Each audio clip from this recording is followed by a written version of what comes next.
오늘은 실제 매매사례를 통해서 매수와 매도의 맥점을 잡는 방법을 알려드리겠습니다. 실제 제가 투자했던 종목이고요. 가격과 시간은 뺐습니다. 분석은 추세 관점, 지지저항, 파동, 이동평균선, 거래량, 캔들 패턴 여러 도구를 가지고 제가 실제 어떻게 맥점을 잡는지를 보여드릴 거예요. 먼저 추세입니다.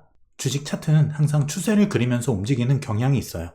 이렇게 하락하는 추세의 고점을 이은 이 추세를 넘어가는 구간은 항상 좋은 매수 타점이 됩니다. 반대로 이렇게 상승하는 상승 추세를 이탈하는 구간이 나왔을 때는 좋은 매도 타점이 되죠. 추세를 큰 추세로 이렇게 잡을 것이냐, 작게 이렇게 잡을 것이냐, 이렇게 잡을 것이냐, 이렇게 잡을 것이냐, 여기에 따라서 내가 가져갈 수 있는 수익과 손실의 폭이 달라져요. 이건 개인이 자신 성향에 따라서 결정해야 하는 부분입니다. 먼저 이 하락 추세를 돌파하는 이 시점에 매수를 할 수가 있겠죠. 그 이후에 상승은 이렇게 상승 채널을 그리면서 상승을 합니다. 이 채널을 그리는 법은 이렇게 저점과 저점을 이은 선을 긋고 이와 평행한 추세선을 이 고점에 맞게 또 한 번 그리는 거예요. 이렇게 두 번의 저점과 한 번의 고점이 있다면 이런 상승 추세를 만들 수가 있는데요. 먼저 여기는 좋은 매도 타점이에요. 상승 추세를 돌파했다가 바로 빠지는, 윗꼬리 남기고 빠지는 구간이죠. 여기는 휩소입니다. 속임수죠. 상승 추세를 돌파하는 척 하면서 바로 빼는, 이 경우는 하락이 크게 나올 가능성이 높아요. 추세를 이렇게 돌파하는 이런 구간에 매도하거나 여기서 매도하거나 혹은 하락 추세 돌파 시에 여기서 매수하거나 추세를 이용한 매수 매도 방법은 다양합니다. 그리고 이 하락 추세의 고점과 고점을 연결한 하락 추세선을 여기서 돌파를 해버리죠. 여기는 좋은 매수 타점이 돼요. 그리고 그 이후에 급등이 일어납니다. 자, 여기서도 상승 채널이 또 한번 나오는데 화면을 멈추고 한번 그어보시기 바랄게요. 자, 이런 형태의 추세를 그릴 수가 있죠. 추세의 상단에 맞을 때는 매도, 추세의 하단에서는 매수, 매도, 매수, 매도, 매수, 이탈 시 매도, 이런 형태가 되는 거예요. 이렇게 상승 추세의 상단에 부딪히는 구간은 저항 구간이기 때문에 매도가 가능한 구간입니다. 여기도 마찬가지, 여기도 마찬가지였죠. 핵심은 어떤 타임프레임에 추세를 잡을 것인가에 있습니다. 짧은 타임프레임으로 저점과 저점을 이런 형태로 그을 것인가, 혹은 이런 형태로 그을 것인가, 이런 형태로 그을 것인가, 내가 정하기 나름이에요. 정답은 없다는 거죠. 이번엔 지지저항을 이용해 볼게요. 제가 미리 지지저항 세 군데를 그려놨습니다. 실제 이 종목은 제가 트레이딩을 했던 종목이고요. 제가 지지저항을 잡는 방법은 저만의 노하우가 있지만 일단 기본적으로 알려져 있는 부분은 저점과 저점 혹은 고점과 고점이 최대한 많이 닿는 구간에 지지저항을 그리면 돼요. 하지만 캔들 패턴이라던가 이평선 혹은 거래량 이런 것들을 접목시켜서 보다 신뢰도 높은 지지저항을 잡아낼 수도 있겠죠. 먼저 처음 그려진 이 저항, 주가가 이 저항을 뚫는 이 순간 매수 타점입니다. 그런데 저항을 뚫었다가 다시 빠지죠. 그러면 바로 매도예요. 이걸 궁금해 하시는 분들이 많습니다. 뚫을 때 여기서 샀는데 깨면 어떡하나요? 그럼 여기서 매도예요. 그러다 다시 뚫으면 다시 매수, 다시 깨면 다시 매도. 이렇게 속임수를 반복하더라도 어쨌든 한 방향으로 추세는 터집니다. 그게 이쪽이든 아니면 이쪽이든. 그렇기 때문에 지지 저항을 깼다 다시 이탈했다 하는 거는 속임수로 간주하고 원칙적으로 매수 매도로 반응하면 되는 거예요. 크게 본다면 이 저항을 돌파한 이후에 다시 여기까지 내려왔죠. 비록 이 선까지 닿진 않았지만 이런 형태를 리테스트로 보면 돼요. 리테스트라는 거는 이 저항이 시장에서 인지하고 있는 강력한 저항이다라는 것을 차트가 확인시켜 주는 겁니다. 저항을 다시 리테스트, 다시 테스트하고 올린다는 거죠. 돌파 시 매수 혹은 리테스트 시 매수 두 가지 방법이 있지만 이런 형태로 실제 저항까지 도달하지 않고 위에서 올려버리는 경우가 많기 때문에 이거는 본인의 선택 사항이에요. 그리고 그 다음 저항, 여기서 막혔고 여기서 막혔고 여기서 막혔고 여기서 이 부분에서 막히고 여기서 또 막히고 여기서 막히고 여기서 막히고 계속 뚫지 못한 저항이라는 거죠. 근데 여기를 꽉 찬 양봉으로 뚫어내고 지지받고 올리는, 여기는 매우 좋은 매수 타점이 된다. 이후 급등이 나왔죠. 자, 이번에는 또 다른 저항 구간입니다. 두 번 막히고 하락, 그리고 돌파 후에 지지받고 상승. 이 돌파 구간은 좋은 매수 타점이 돼요. 그리고 실제 주가가 꺾이고 나서 이 저항은 다시 지지로서 작용을 하고 이 지지를 다시 이탈했을 때는 다시 저항이 됩니다. 그리고 이 저항에 부딪혀서 빠지고 여기가 리테스트 구간이에요. 이 저항을 다시 이탈하는 구간, 여기 매도 타점, 못 팔았다면 다시 저항에 리테스트하고 빠지는, 여기는 또 한 번의 매도 타점. 이런 형태로 지지저항 같은 경우는 어디가 중요한 지지이냐, 어디가 중요한 저항이냐, 이걸 알아내는 게 가장 중요한 첫 번째고요. 두 번째는 그 저항을 확실히 잡았다면 거기를 돌파하거나 이탈했을 때 과감하게 확실하게 트레이딩 해야 된다. 살 땐 사고 팔 땐 확실히 팔자. 다음은 이동평균선 관점으로 타점을 잡아볼게요. 이평선은 5이평, 12평, 20, 60, 120 이렇게 캔들이 하나하나 모인 그 종가의 평균입니다. 이건 곧 다른 방식으로 해석할 수가 있는데 5일 이동평균선은 5일 동안 산 매수자들의 평균 매수 단가다. 20일 이동평균선은 20일 동안 매수한 사람들의 평균 매수 단가다. 이런 형태로 해석도 가능합니다. 이평선은 지지와 저항의 역할을 하고 또 이런 형태로 역배열에서 정배열로 바뀌고 정배열에서 다시 역배열로 바뀌는 과정에서 바닥과 고점이 나타나게 돼요. 정배열은 주가가 가장 위에 있고 5이평, 12평, 22평, 62평 이런 형태로 단기평이 가장 위에, 장기평이 아래에 있는 이런 형태로 주가가 위로 펼쳐지는 이런 형태를 말합니다.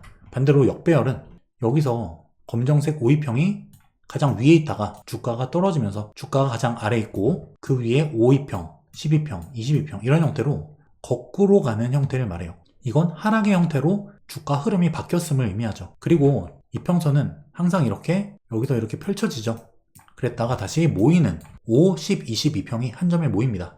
이런 형태로 이평선과 주가가 모이는 시점은 주가의 변곡점이에요. 위로 터지든 아래로 터지든 주가가 급격하게 방향성을 가지고 폭발한다.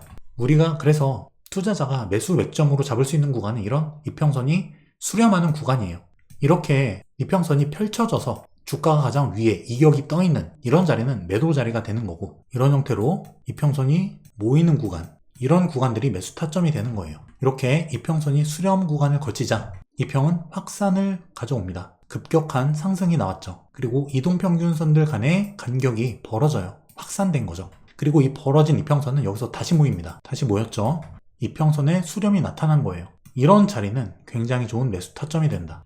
근데 여기서 주가가 만약에 아래로 떨어진다면 주가가 아래로 펼쳐지면서 역배열 전환이 되는, 즉 단기 하락 구간으로 접어들 수 있는 하락 전환 신호가 되기 때문에 오히려 매도를 해야 되겠죠. 그래서 우리는 이평이 이렇게 수렴한 구간에서 어떤 형태로 주가가 움직이는지를 봐야 됩니다. 역시나 이평선 수렴 이후에는 이런 이평의 확산이 일어난다. 주가 상승이죠. 자, 이렇게 매도 타점, 매수 타점은 이평의 이런 수렴과 확산, 수렴과 확산 구간에서 나오기 때문에 이런 구간에 집중할 필요가 있다는 거예요. 수렴 구간에서 이렇게 주가와 이평선이 모이는 구간은 폭발 직전 태풍의 눈이기 때문에 잘 지켜볼 필요가 있다는 거예요. 그리고 이평선은 지지와 저항의 역할을 합니다. 5일 이평선 위에 주가가 있다가 내려온다면 5일 동안 산 사람들이 이 주가를 방어해요. 더 사준다는 거죠. 주가 부양, 지지로서의 역할을 한다는 거예요. 12평, 22평 이게 커질수록 산 사람들이 많아졌기 때문에 산 매수자의 숫자가 많기 때문에 더 강한 지지와 저항의 역할을 한다. 빨간색이 20일 이평선입니다. 여기서 20일 이평에 지지를 받고 크게 반등을 했죠. 여기서도 20일 이평을 살짝 깼다가 올리면서 급등. 그 다음에는 22일에서 지지를 받지 못하고 60일 이평까지 밀려요. 파란 색깔. 처음으로 60일 이평에 닿는 구간은 당연히 중요한 지지 역할을 하기 때문에 좋은 매수 타점이 됩니다. 상승. 그 다음 많은 이평들이 몰리면서 이 구간에서 반등이 나왔다는 거는 많은 저항을 밑에 깔고 주가가 올랐다는 이야기예요. 이걸 다시 깨고 내려가긴 쉽지 않기 때문에 상승 가능성이 높다. 좋은 매수 타점이 된다. 여기도 마찬가지. 20일 이평에서 반등했죠. 하지만 여기서는 이평이 역배열로 꺾이면서 그 초입이기 때문에 20일 이평에서 지지받지 못하고 꺾였어요. 그리고 기존에 지지받았던 이 60일 이평, 파란색 이평에서도 단기 지지만 받고 또 빠집니다. 역배열이 지금 심화되고 있죠. 결국 62평, 20, 10, 5, 주가, 역배열이 일어난 그런 상황이 돼버린 거예요. 이런 상황에서는 매수를 조심해야 된다. 여기서 가장 핵심이 되는 타점은 바로 여기와 여기입니다.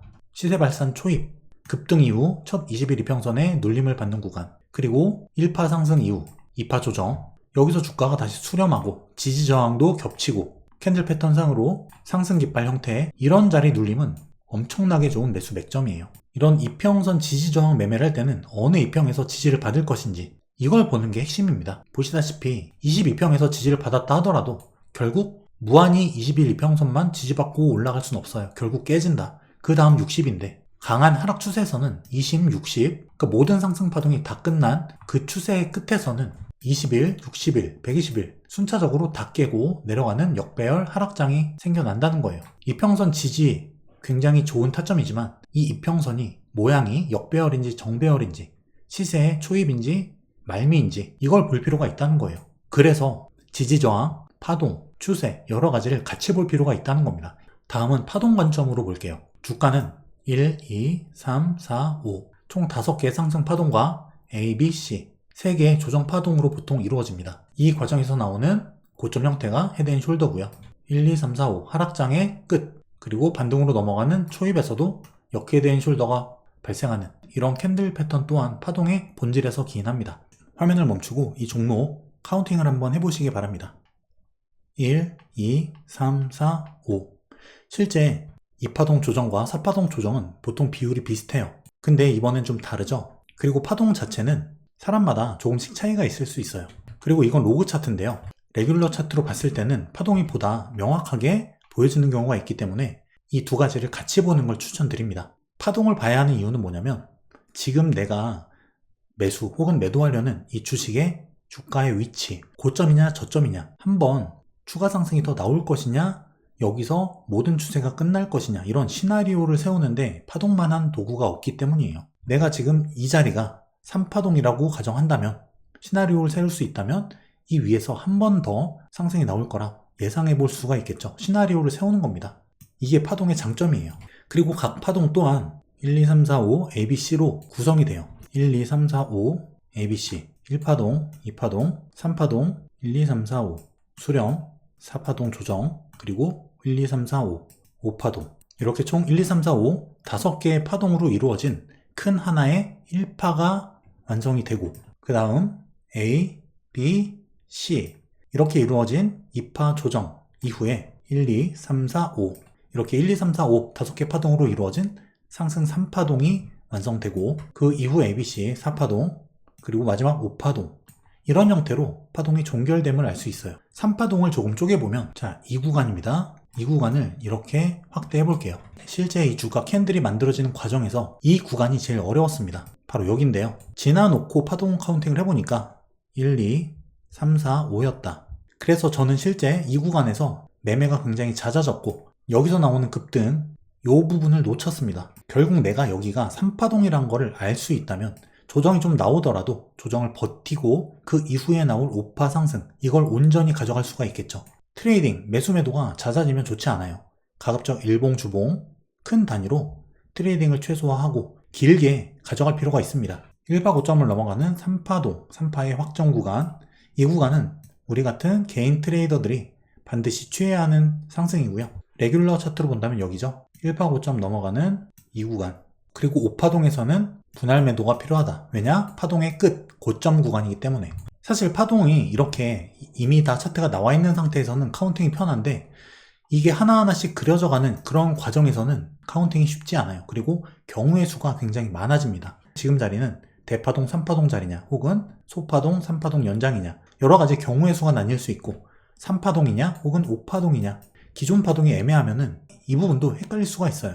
그래서 파동은 확실히 보이는 경우에만 사용하는 것이 좋다. 그리고 여러 가지 경우의 수를 대비해 두고 워스트 케이스를 반드시 대비해야 된다. 파동의 핵심은 각 구간별 1에서 5파동까지 혹은 ABC 조정 각 구간별로 매매 방식의 차이가 있다는 거예요. 내가 지금 구간에서 팔아야 될 것인가, 추가 매수가 가능할 것인가, 어디까지 홀딩 가능할 것인가 이런 매매 시나리오를 세울 수 있다는 점에서 파동은 매우 좋은 도구입니다. 공부해 놓으시면 많은 도움이 되실 거예요. 이번엔 캔들 패턴 관점인데요.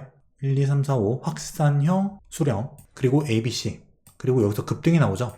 이 하단 구간은 좋은 매수 맥점이 됩니다. 실제 삼성전자도 이런 형태에서 최근 이 자리에서 급등이 나왔어요. 그리고 상승 깃발, 불플래그, 깃발 하단 지지 구간은 좋은 매수 타점이 된다. 그리고 어센딩 트라이앵글 패턴, 상승 삼각형 위쪽 저항을 돌파하는 구간은 매우 좋은 매수 타점이다. 혹은 하단 지지 라인, 이 구간은 여기를 다시 이탈하지 않는다면 좋은 매수 타점이다. 그리고 상승 쐐기 형태, 여기선 주가가 반전됩니다. 보통 여기 상단 저항 부딪혔을 때 매도, 그리고 하단 지지를 이탈하는 여기서 매도. 실제 저는 여기서 매도를 했는데 생각보다 짧게 눌리고 급등이 또 나왔어요. 좀 더 깊은 눌림을 바라보고 있었는데 추세가 워낙 강하다 보니까 이 급등을 또 놓친 거죠. 그래서 가급적 큰 추세로 트레이딩에 임하는 게 좋다. 지금이 3파동이라면 4파동 조정은 견디고 5파 상승을 먹는 게 좋은 선택일 수 있다. 4파 조정, 이걸 피하려다가 상승도 놓칠 수가 있기 때문이에요. 그리고 마지막 캔들 패턴, 컵 앤 핸들, 컵과 손잡이 모양이죠. 여기를 돌파하는 구간은 좋은 매수 타점이 된다. 그리고 리테스트 구간, 좋은 매수 타점. 마지막으로 거래량 관점입니다. 여기서 거래량이 한번 폭발했죠. 이거는 세력의 매수 신호, 진입 신호가 되고요. 그 이후에는, 이런 급등 이후에는 눌림이 반드시 옵니다. 여기서는 약 20일 이동평균선과 60일 이평선이 겹쳐지는 구간 바로 위에서 반등이 왔는데 사실 5, 10, 20, 60 어디서 반등이 올지는 몰라요. 그때그때 다릅니다. 주가 위치에 따라서도 다르고요. 세력의 맘이에요. 그래서 어떤 구간에서 매수가 들어갈지 혹은 분할 매수할지 이런 계획을 미리 정해야 된다는 거죠. 결국 주가는 돈이기 때문에 이런 매수, 돈이 들어왔다면 결국 주가는 가게 돼 있어요. 제가 굉장히 중요하게 보는 지표 중 하나가 바로 거래량입니다. 이런 구간은 훌륭한 매수 타점이 되겠죠. 자, 오늘 제가 사용하는 몇 가지 도구를 샘플로 말씀드렸는데 사실 이거를 하나하나 모든 도구마다 완벽히 마스터하려면 설명을 듣는 데서 끝나는 게 아니라 그거를 내 걸로 만드는 실제 경험의 시간이 필요하다는 거죠. 차트 분석을 무작정 배척하시는 분들이 많은데 사실 주식 투자는 기업 분석, 시장 분석, 밸류에이션 분석 이런 것들과 동시에 차트 분석을 통해서 가능성을 높여가는 과정이에요. 내가 여러 가지 분석을 통해서 좋은 매수와 좋은 매도의 맥점, 공통 구간을 찾아낼 수 있다면 그게 과연 안 좋은 분석이 될까요? 차트 분석이라고 좋지 않을까요? 그건 아니라는 거예요. 또 파동, 이평선, 추세, 지지저항 여러 가지 도구가 있지만 이 중에 하나만 파는 분도 계시고 저처럼 여러 가지를 같이 쓰면서 가능성을 높이는 공통 구간을 찾아내서 투자하는 분도 계세요. 물론 이러기 위해서는 많은 공부와 경험이 필요하겠죠. 여러분들도 여러분들만의 무기를 만들어서 무조건 기술적 분석이라고 배척하지 말고 나만의 무기를 만들어서 공통점을 찾고 가능성을 높이는 그런 투자를 해 나가시기 바랍니다. 머니앤클래스에서 런칭한 제 손실 없는 주식 투자 강의, 벌써 많은 분들께서 강의를 통해서 변화하고 성장하고 계세요. 제가 어려운 지난 하락장부터 수익을 내는 그 과정에서 실제 제가 실전에서 쓰고 있는 모든 노하우들, 그런 것들을 모두 녹인 강의입니다. 커리큘럼을 보시면 기업을 분석하는 과정, 목표 주가 구하는 방법, 차트 분석 방법, 그리고 주도주와 주도업종을 찾는 방법, 달러 환율을 이용한 수익 극대화 방법, 실전 매매 노하우, 그리고 경제위기를 예측하고 수익을 내는 방법, 이렇게 주린이 분들께서 반드시 알아야 될 부분만 핵심만 넣었습니다. 많은 분들이 만족하고 변화하고 계시는 수강생분들의 후기처럼 여러분들도 변화하고 성장하는 투자자로 거듭나시길 바랄게요. 그 과정에서 제 손실 없는 주식 투자 강의가 많은 도움이 되실 거라 확신합니다.